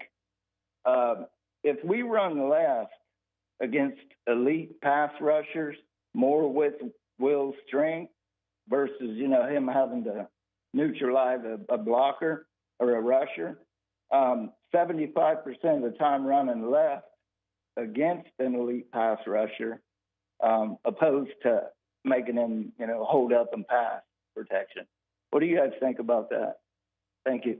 Yeah, I definitely think there was something going on there with Campbell and Wilson and wanting to get them off the ball and into the game, right? Like if you run behind guys, offensive linemen will always tell you like they want to run block. They don't want to pass block. They want to come off the ball. They want to hit some people. They want to get into the game physically. I talked to Jared Wilson on Friday of last week, and that's exactly what he said to me. I was like, what is, when will, what will make you comfortable in this game? And he said, let's run the ball. Let me hit some people. Let me get off the football, get on a double team, move some bodies. They just weren't able to move the bodies like that. Right. That was all it really was. But I do think that there was some element of, now they didn't have to do it the whole time. Like they could have mixed it up a little bit. Yeah. But I think there was some element of, let's get these rookies comfortable. Let's try to get them into some run game stuff. Let's run behind them. Let's show some confidence in them in that way too. Let's see where it goes. He brought up Campbell. We haven't really talked much about Campbell. I think that's a great thing that we haven't talked much about Campbell. If he had a terrible game, I think we'd be talking a lot more about Campbell. So I think that that's a really good sign. And I think that with Campbell specifically, what did you see in this game? And what did because I thought that the false starts obviously can't happen. He's got to cut down on those. That's a given. But in terms of the block-to-block execution, like how his actual blocking looked, I thought this was really promising stuff for him. I thought he was solid. As a run blocker, I thought he was obviously didn't have a ton of success running the ball. He didn't have a ton of opportunities. I think he gave you a baseline. Him and Jared Wilson struggled on some double teams, struggled to get up to the second level at times. So that's something that they're going to need to build. And, talking to David Andrews on Monday kind of said that's just something that's going to come with continuity. That's the five guys with the same set of eyes. And maybe you're seeing the result of Jared Wilson missing that time at the end of camp. Yeah. And them just needing to get back on the same page. I thought as a pass blocker, he looks solid. I really do. I think that's more or less what I expected to get out of him. He's not Joe Thomas. Right. But I thought he was fine. I know he's getting tagged for 2 sacks. So the first one, to me, Drake Maye just steps up. Yeah, the pressure is caused by Crosby on the inside. Right, Crosby comes around, beats Bradbury, I think. Jared Wilson. Yeah. And Drake Maye steps up, and that's one where Drake Maye should probably flip the shoulders and peel out. Yeah. But he steps up. Not on Campbell. Tyree Wilson's literally able to just disengage. Yeah. Turn to his left, and Drake Maye's right there. The second one's interesting. If you go back and you watch that play, this is the strip sack. Campbell sets up pretty far inside on Malcolm Kuntz. Yeah. He's expecting the chip, and you don't get much of a chip. Ramondre kind of gives him one of like the elbows. It's not a full chip. It's not a full check and release. And look, we don't know the play. So maybe he wasn't supposed to do that, and he saw Campbell needed help and held up. But what I think is telling is I think he realizes he didn't help enough, Ramondre, because he turns back around, and at one point, him and Campbell are sandwiching Malcolm Kuntz. Like Ramondre's behind him with his hands on the numbers on the back of his jersey. So you want to put that one half on Campbell, I guess. But I think he was supposed to get help there. He didn't get help. Again, I don't want to give away the whole podcast. If people want to go back and listen on the Sports Hub YouTube page, David Andrews pointed out something really interesting. So when Trent Brown was on, when Trent Brown was that guy in 2018, right? He didn't want help because, and this is just what Andrews told me. A lot of was tackles say that. Right. You have a plan for how you're going to attack the guy, and you want to attack him. And now if you're expecting help, you're going to set up differently. But if the help doesn't come right or whatever, and a lot of guys say that they get thrown off by chips because you set inside, you're expecting the chip. Sometimes the chip can actually push the defender so far to the inside that you get beat inside. Other times the chip, like on the strip sack, the chip isn't fully there, and so then you get beat to your edge. There's a lot of tackles that would prefer to not deal with chips. So yeah, and so look, we kind of spent all summer saying they're going to have to help out Will Campbell, and I don't think that's incorrect, but there's going to be a line there, right? And so if you get that game from Will Campbell for 17 games, great. Like the blocking, the penalties, like you said, like that can't happen. He did have a little bit of a penalty problem last year at LSU. That was my bigger knock on him, frankly, than the arm length, was there was an uptick in penalties last year, and you can't be, especially at home, you can't be committing false starts. Yeah. So I would like to see him, obviously the whole unit, but right. He's a better run blocker than he showed on So Sunday. he's got to improve there. I think him and Wilson getting more chemistry in that regard will help. But like more or less, if that's the game you get from him, especially as a pass blocker. I had him with 3 pressures on 53 dropbacks. I had him with 2. Which is not bad at all. Like that's not bad at all. You got to kind of put the strip. Kuntz isn't a bad player. No, and you kind of have to put the strip sack on him. Like it's his guy. Like yes, he's expecting the chip. Like it's on him. That's it's his guy. We can give defensive linemen half a sack. I don't like half sacks. I'm not a believer in that. All right, but if we're gonna give him a defensive lineman, like I think it's half on him because you do want your 4th overall pick to recover better when the chip's not there. But he was expecting. No, that's the kind of mistake that like. If that happens in December, I'll hold it against him a lot more than it happening in his first NFL start. I like how you're doing this podcast with David Andrews because now you're interested in the offense. I was always interested, but now I just feel more. That's What? Don't say I was never interested. I'm not saying like interested in like you didn't care about it. I'm saying interested in like you have takes about it. Oh like, no, normally I like you just kind of because this is your area of expertise. I usually just default to you and let you cook. Yeah. I got great stuff from DA. Again, 98.5 Sports on YouTube page. Stop plugging it. Go all check right, we it get out. it. You did a podcast with David Andrews. Have you listened to it? I have not. I'm a little hurt. I thought you would enjoy that. I'll get around to it. It's busy. I don't expect you to listen to everything I do. I get that. We're busy. You don't need to listen to your old show anymore. That's fine. I thought you would listen to me sitting down with David Andrews. All right. So we actually do have to throw it to break here. Are we ready for that? We have a quick break here coming up, and then we're going to talk about the Dolphins. Game or betting on the game, you'll need a game plan. DraftKings Sportsbook, the official sports betting partner of the New England Patriots, provides you with everything you need to build your personal betting game plan so you can get in on all the action while practicing safe bets. Visit DraftKings.com/responsible-gaming to learn more about all the safe betting tools DraftKings has to offer. Hope is here, 800-327-5050 or gamblinghelplinema.org. Must be 21 plus. Play it smart from the start. GameSenseMA.com. Physically present in Massachusetts. See DraftKings.com/responsible-gaming for details and state-specific responsible gambling resources. Isn't it time to get exactly what you want? Welcome to Red Hot Deal Days from Verizon, where you get your pick of our best deals. Like My Plan, where you can pick the perks you want and save on every one. For limited time, bring your own phones to a Verizon store and you can get My Plan for our best price ever. Get exactly what you want in your phone plan and only pay for what you need. Bring your phones to your Verizon store today and get My Plan. These deals won't last. It's your Verizon. With FedEx One Rate, you can ship to your student for a simple, predictable flat rate. Send a box full of home-baked treats that say, "Your father and I miss you." Or send a box full of instant noodles that says, "Your father and I would like you to stop asking us for money." Either way, one rate fits all. FedEx One Rate. 2-day shipping, one flat rate. Starting at $14.50. Visit FedEx.com/one-rate for details. Exclusions apply. If you're gonna play the game, boy, you gotta learn to play it right. DraftKings is all about responsible gaming. It's more fun when it's for fun. So play responsibly. DraftKings, the crown is yours. Gambling problem? Call 1-800-GAMBLER. 21 plus. Age and eligibility varies by jurisdiction.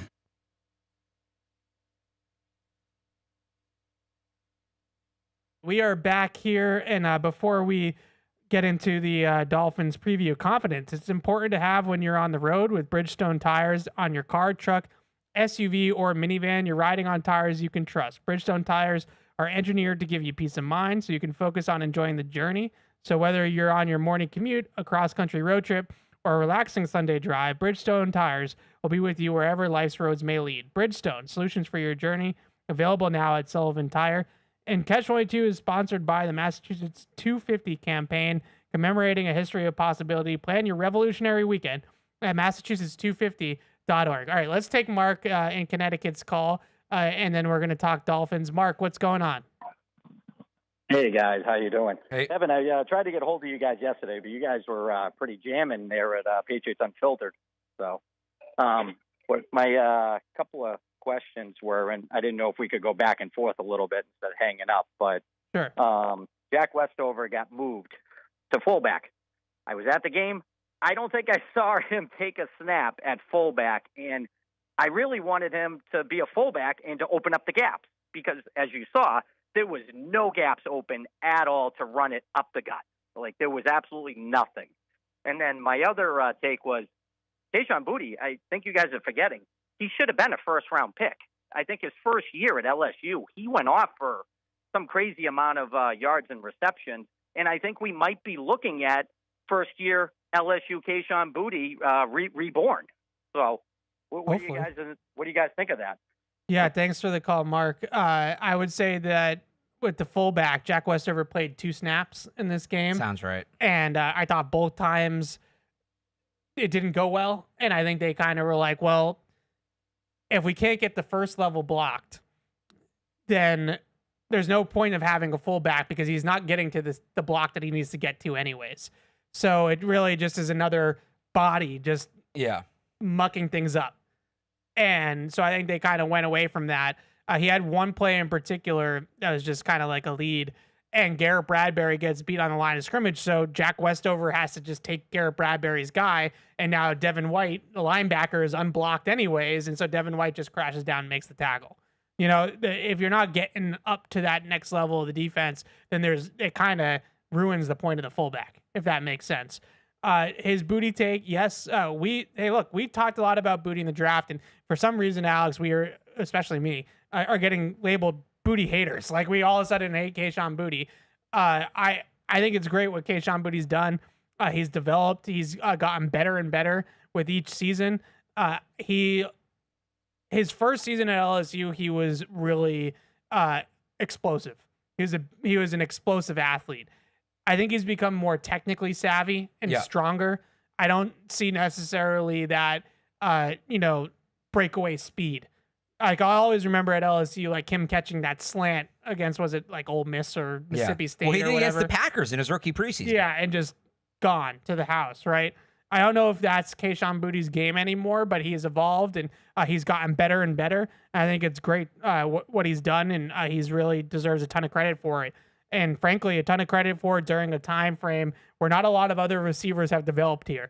So he's kind of done it, no offense to the coaching staff, he's kind of done it on his own. Well, he's done it over multiple coaching staffs, and, multiple coaches. So no, he's been good. Like, I was out on him for a little bit. He ran what did he run it? Like a 4.8? And no, it wasn't that bad. It was like a 4.5. I wish I knew he ran it with a bad ankle. Yeah. That was context that would have been good.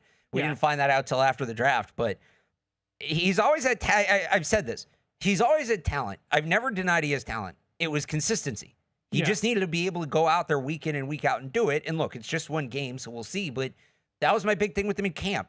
This was the best camp he's had because he was showing up every single day. And we weren't going 3, 4, 5 days without a catch the way he had the previous couple years. So if he can be more consistent, the talent's there. You just can't have a guy out there that you can't count on week to week. And maybe some people would disagree. This is a me thing. Like, I'm generally lower on George Pickens than most people. George Pickens is like the extreme idea of this, or Gabe Davis, where, they'll have 1,000-yard seasons, 700 of the yards come in 4 games. Right. And I'm not saying that that's bad, but especially on a team that doesn't, like, those guys are really good number 2s because you can't rely on them every week, and you need somebody you rely on, and your offense can't bank on a guy like that. I'm not saying this offense needs to bank on Kahan Booty, but that's just always been my opinion. Give me the guy that puts up 1,000 yards in a season, but is more or less giving you the same thing every week over the guy that puts up 1,100 or 1,200 yards in a season, but it's all in like 5 games, and then he just disappears in the rest of it. Unless you're a team that has a ton of talent around him, that guy needs to be a complementary piece. That guy can't be a main part of your offense. And right now, Kahan Booty looks a lot more consistent. And so if he's going to look this consistent, he is talented and he should have a bigger role. So I want to continue to preface this by saying this is not a knock on Kahan Booty. My only take on Kahan Booty that might not be the most positive thing that I could possibly say is I'm just not sure that he's a number 1 receiver. And if he's your best receiver or your most productive receiver, then I don't know if that means that you have a great passing offense. That's not his fault. Like it's not I'm not taking shots at him. Like he's developed, he's gotten better and better. He's gotten more consistent to your point, and he has now made himself a viable NFL wide receiver. But they need guys that make him more of a complementary piece than the focal point of the offense. I just don't see number one receiver ability. And if you're going to take that as me crapping on the guy, then I guess that's how you're going to take it. But that's a good thing. They have a receiver that can play in Kahan Booty. That's good. Once Diggs gets more comfortable and gets his knee back to 110% and gets that game speed back up, hopefully Stephon Diggs is the number one receiver that we hoped he was when they signed him.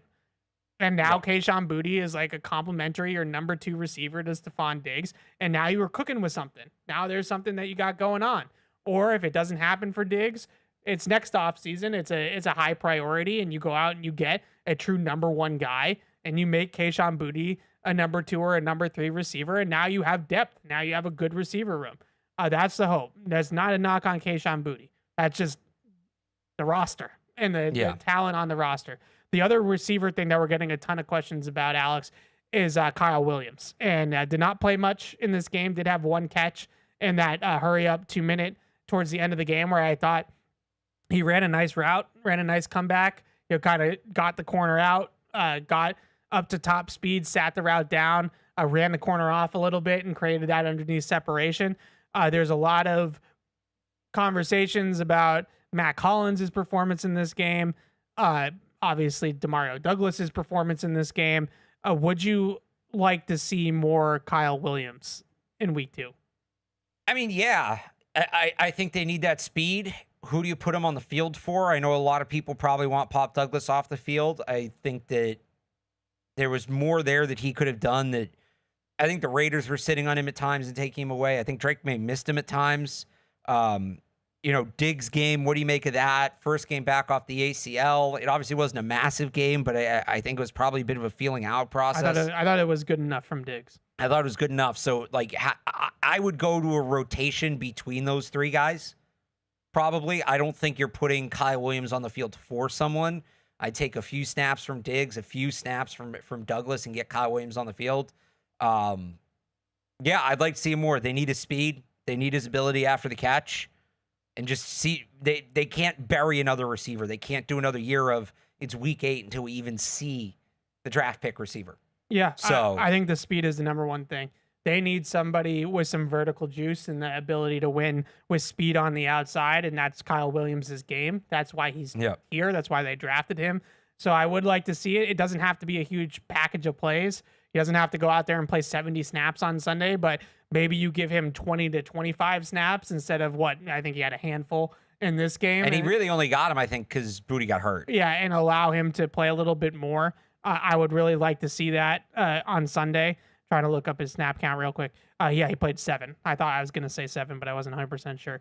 He played 7 in this game. I think if you get that to 20 and you just give him a few more routes and get more opportunities, that would be a good thing. With Pop, I thought that Pop, he had the drop, and I saw this a little bit on the preseason tape after the one in Minnesota that Drake airmailed over his head. I thought there were opportunities for Pop in this game. I thought he got open a couple of times underneath the defense, and we've already nitpicked Drake enough about the short game and the short passing. But my developing theory back in the preseason, and I continue to have this developing theory, is Pop Douglas, a 5'8" slot receiver that doesn't have a large catch radius. I don't think that this is an issue of like Pop Douglas wasn't sitting properly against zones and stuff like that. I don't think that's what was happening. It's not Pop Douglas's fault that he gets open on the first third down of the game and Drake throws it 10 yards over his head. Right. Like that's not the receiver's fault. He was open. He ran the right route. He was in the right place. He missed the throw. He was open twice. He caught the touchdown. The play before that, he was also open again on the crosser, and Drake missed him. He just didn't make a great throw. So I get the stat line looks bad, but I would just say with Pop, I did not think, because I'm seeing this a ton, that he's not sitting in zone, and this is a big conversation with him now, that I not to like toot my own horn or like go on an ego trip here for a second. I feel like partially responsible for, because I feel like we bring this up a lot on this show. This is the type of stuff we talk about a lot on this show. I don't think that was the issue on Sunday. I think the issue on Sunday was he had a bad drop. Yep. Drake missed him a couple of times, and it just didn't go well. They just couldn't get on the same page. They couldn't get on the same page. When Pop was open, Drake missed him. When Drake hit him, Pop dropped it, right? And it was that sort of thing. So I'll give it a little bit more time before we start. I know there's already calls for Efton Chisholm, and we'll give it a little bit more time. You got to get Kyle Williams on the field first before Efton Chisholm. Like, that's... We'll get there with Efton Chisholm. Kyle Williams was, first of all, higher. He was a draft pick. Chisholm wasn't drafted. Yeah. He brings straight line speed that Chisholm doesn't give you that you need. You got to figure it out first, Kyle Williams, and then you can figure out Efton Chisholm. Yeah, last thing on Pop. The working theory, the catch radius thing, I think might be at play here. And I highly doubt that Drake Maye would ever admit to it, and he shouldn't. But when you don't have great accuracy throw to throw, and then you're throwing to in a small pocket in zone coverage, and you have to hit a 5'8" slot receiver that's moving across the field, that has to be a pinpoint accurate throw. If it's a little behind, if it's a little high, that's a pick. So do you worry about that at all with Kyle Williams, though? Kyle Williams, I mean, he's not as small as Pop. He's 5'10". Yeah, not as much, because I think of where he's going to be targeted. Okay. Like, I think Pop is running over the middle of the field. Do you worry about it with Chisholm? Not as much, because he's bigger. Is he that much bigger? He's 5'10", 5'11". I think he's 5'10". I mean, it's 5'10". 2.5 inches taller is not nothing. All but right. I'm not there yet. I'm not on Chisholm Island yet. We're not going there yet. But I do think that the catch radius thing is something to think about, something to monitor. Is it better off in the long term for Drake Maye to have receivers like at least like a Kahan Booty type, that has a bigger frame and has a bigger catch radius. That's why I don't want to give up on Matt Collins either, because I think that's a perfect type of receiver for Drake. If Matt Collins can get his game going, it's a really good fit from a 6'4" big target. Like, we see how comfortable he is throwing to Hunter Henry. Yeah. It's just, I think it's a catch radius thing. I do. Dolphins. I keep saying it. Dolphins. We're talking about the Dolphins. This game on Sunday, to me, I don't think the Patriots are good enough to call it a trap game, but it's kind of one of those trappy games, because I keep hearing about how, and I know this is your boy, McDaniel, I know you are loving the fact that can we talk about how he's a bad head coach yet, or do we still have to wait? Because look at all the motion. The motion's fun. Is it fun getting your doors blown off by a team that might get the first overall pick in the Colts? No, the Colts might be better than we think. I don't think so. I can't sit here, though, and say, well, the Dolphins are imploding. Like, the Patriots should win this game. The Dolphins are imploding. They might be, but the Patriots have never beaten Tua. Yeah. They haven't won down in Miami since 2019. That was Tom Brady was the quarterback of the Patriots the last time they beat the Miami Dolphins in Miami. Antonio Brown was catching passes from Tom Brady the last time the Patriots beat the Miami Dolphins in Miami. They've never solved Tua. Now, it's a different coaching staff, different defense. I do think the defense that they're running now has a better chance against Tua, because it's not the bigger linebackers that are, clunky in space, and they're not going to use their team speed to stretch them out. Well, they'll try, but maybe they won't be as effective at doing that. But you can, if you want to take your McDaniel victory lap, I'll let you do it. But in my mind, I'm throwing out week 1 for Miami, and I'm going off the history. Like 7-0 against the Patriots for Tua. The Patriots have never played well down in Miami. I can't imagine sitting here and having a ton of confidence about the Patriots going down to Miami this week. So I'll just say this about the Patriots having never beat Tua. I do put, and I don't know, Evan, you can tell me if I'm allowed to put this asterisk on this. It might be. The Patriots having never beat Tua, I don't think is about Tua. I think it's about the Dolphins defense. I know you keep saying so. This. Just real quick. Outside of last year, which was obviously a mess, right? They just weren't good last year. The points the Dolphins have scored, the Tua's put up against the Patriots, 24-20, 33. That was in Miami. There's a pick. 2022. And I think Fumble there's 6, a couple right? defensive touchdowns in there. Yeah. 17-22. He's never out before last year. He had never thrown multiple touchdowns in a game. Right, but it's the efficiency Against the Patriots. especially the game. It's the efficiency, but like, yeah, it's efficiency because the Patriots. So here's the Patriots scoring totals. they were not competitive in those 2 games with him last year. I just listen. Here's Patriots scoring totals: 15, 17, 17, 7, 24, 16, 12.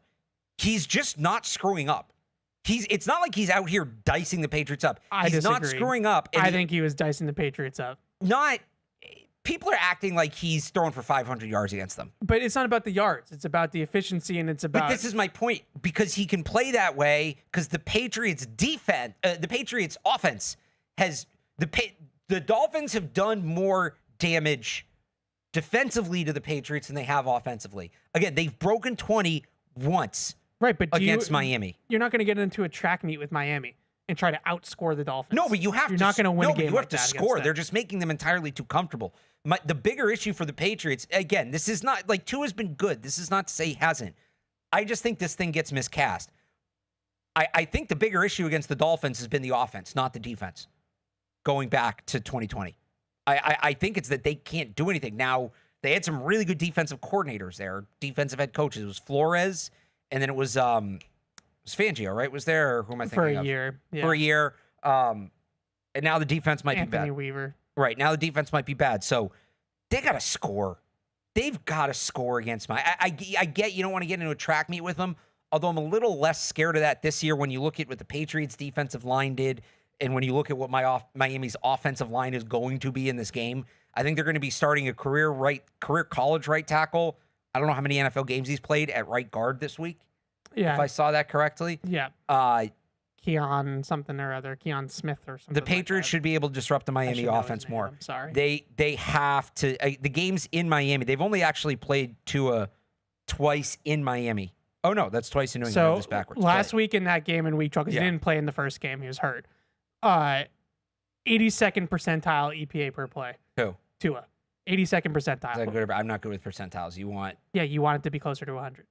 Oh, so he was good last week. No, this was last year against the Patriots. Oh, okay. Week 12 last year against the Patriots. Okay, yes, your 82nd analytics percentile. Plus 0.32 EPA per play. Like he was dicing them up. I don't know what we're talking about. So all right, here. and I even said last year they were bad. They've scored more than 17 points once, Evan, regardless of what Tua does.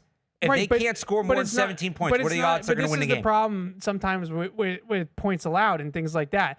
Like, it's about the way the game goes, right? Like, Miami is just, they have not stopped Tua. I'm not, like, the game before that they played Tua, week 2, remember that game here? Gonzo had the pick. Yeah. It was one of his first signature plays. 79th percentile EPA per play. Like, I don't think that they've done a lot of good things against Tua. And I think that it's more recent, like when he was early on in his career, I probably am with you. That early on in his career. Okay, so last year's team that was not good in any facet, I will give you. Yes, he turned it up last 23. year. Like, I can keep going back, but Tua's had a lot of success against them. He has, but they've also allowed him to get very comfortable because the offense is a non-factor. So the offense is not a threat. When you play Tua, we're on the opposite sides of this. Like, usually it's me arguing, no, defense matters, and you're the one saying just score all the points, and who cares what the defense does? Because I think that it depends on the game, on the team that you're playing. Oh, so now you want to add context? I don't think that this is so the opposite of where we usually are. I do not think that you can get into a track meet with the Dolphins. You can't get into a track meet, but you have to score. Scoring more than 17 points is not a track meet. Yeah, you're okay. Thank you, but you can't sit But they here can't and score say, more than 17 points on them. Okay, but you can't sit here and say that Tua hasn't played well against the Patriots. No, I never said that. But I just view it as the bigger issue. They're both issues. They've sucked against the Dolphins on both sides of the ball. I think said Miami's team speed has overwhelmed them every single time they play. Since Tua, McDaniel, and Tyreek Hill have gotten there, I think that they've been non-competitive against their speed. Their inability to do anything offensively in those games gets underrated because everybody looks at what Tua did. And I don't know, people want to take a victory lap on Tua being good against the Patriots. But I don't get it. Like, yeah, Bill never beat him. Sure. There's people that want to take a victory lap on that. That's not the whole story. That's ignoring a whole chunk of what's going on that's been the issue. They have not been able to crack Miami's defense in years. And even if they do a little bit better of a job on Tua, you're not going to beat this team scoring, again, 12, 16, 24, 7, 17, 15. But you're not going to beat anybody doing that.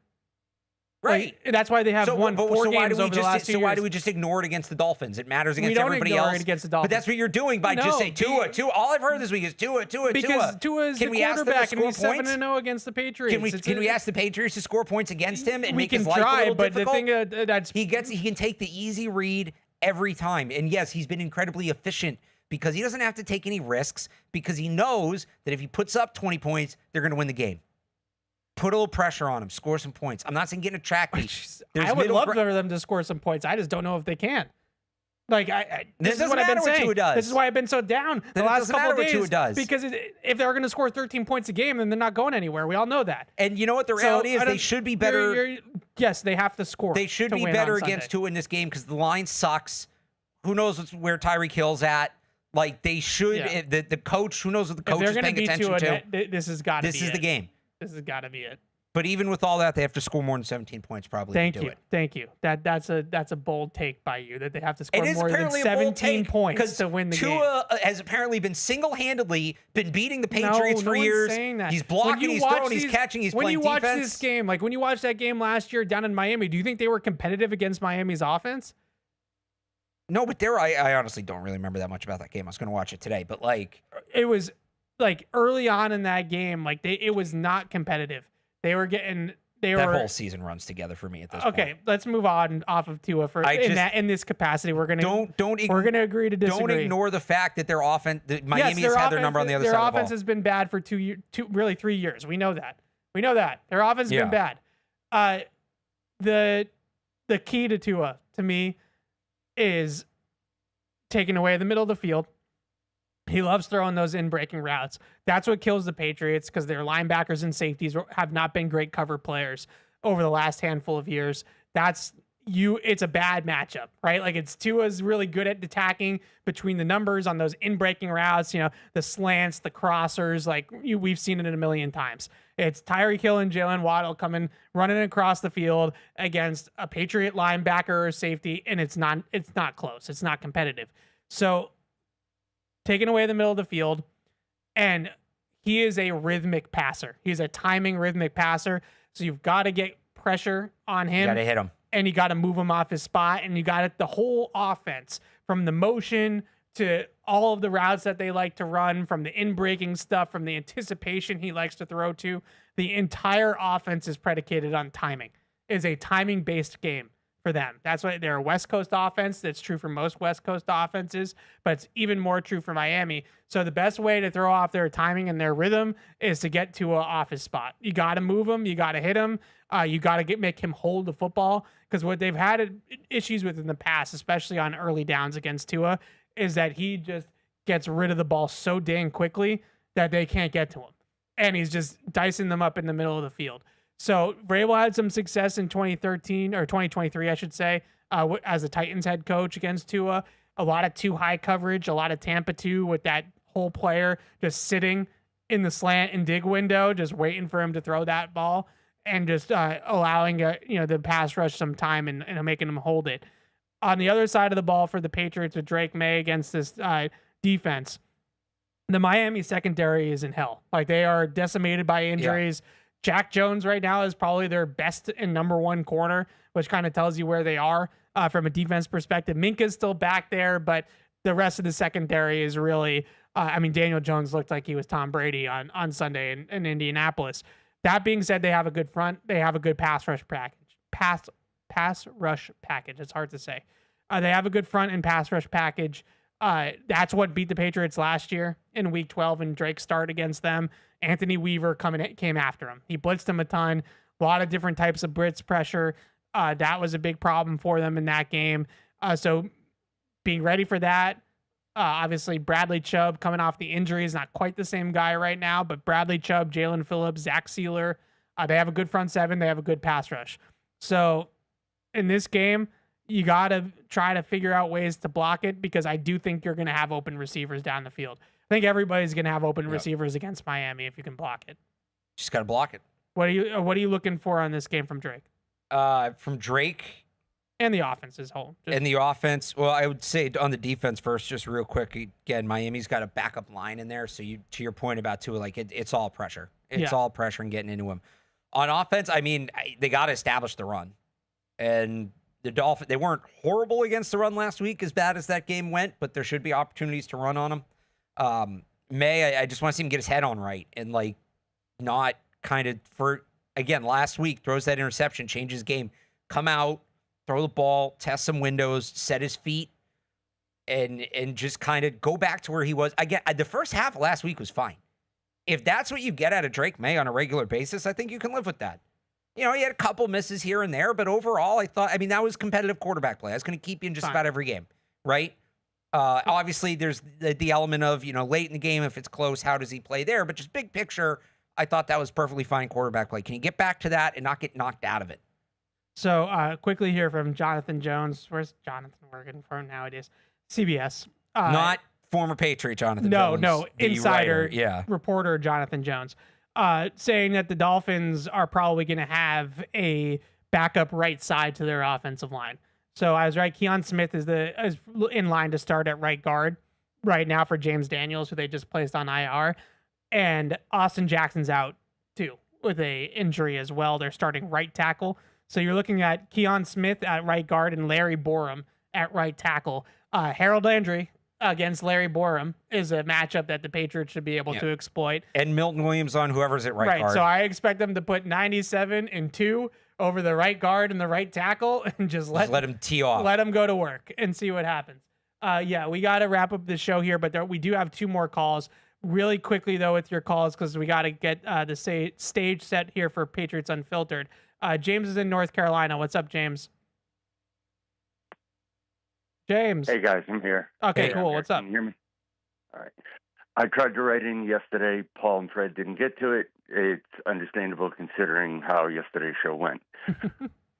Is Josh McDaniels capable of allowing Tom House to come in and keep Drake Maye's fundamentals and mechanics where they need to be, get them back where they need to be? Because I heard you talking about his mechanics starting to slip again already without getting butthurt and causing friction in that coaching staff.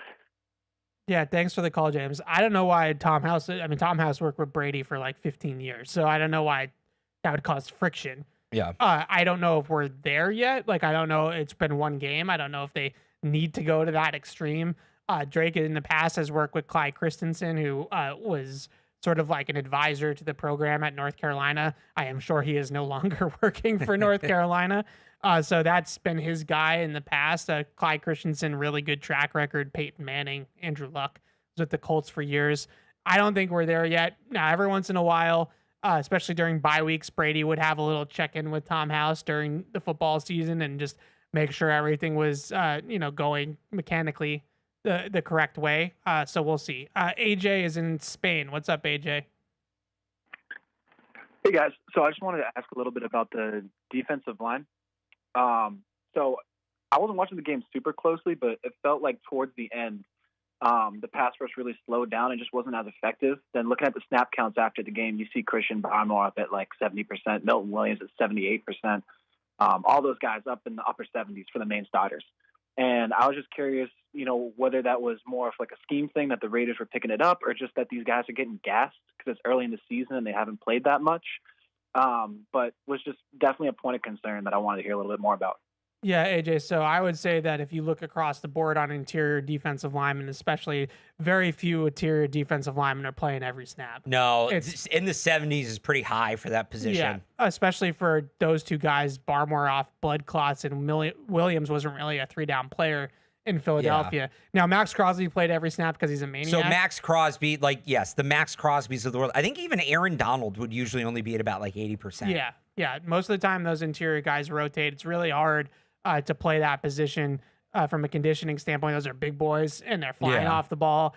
You want to keep them fresh, so there's a lot of rotation usually there with that position group. All right, we got to wrap up the show. Patriots Unfiltered will start here in a few minutes at noon, so we'll have much more Patriots talk. Alex and I will be back next week breaking down the Dolphins, previewing Aaron Rodgers in the Pittsburgh Steelers.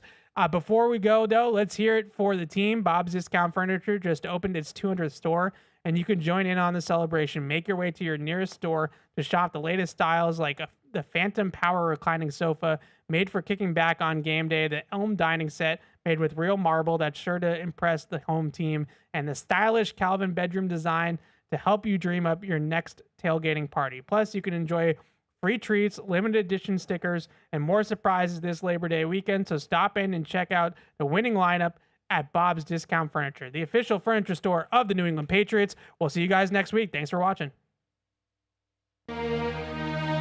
Hey, this is Evan. Thanks for tuning into the show. If you really want to help us, make sure to like us on Apple Podcasts, Spotify, or wherever you get your podcasts. Also, make sure to follow on the New England Patriots YouTube channel to see this show and everything else we do here at the Patriots. Thanks a lot.